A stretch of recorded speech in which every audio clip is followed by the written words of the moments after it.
আজ এত দেরি হয়ে গেল, এই রাস্তাটা পার হলেই বাড়ি।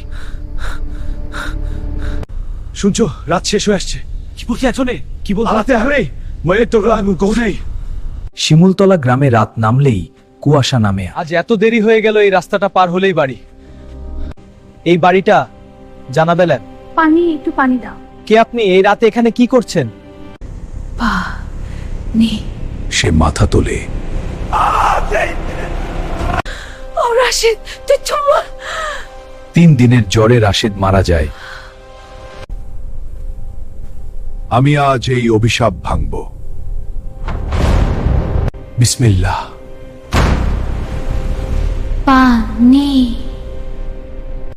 আমি এখন মুক্ত, কিন্তু তোমরা নও। এরপর শিমুলতলা গ্রাম চিরতরে খালি হয়ে যায়।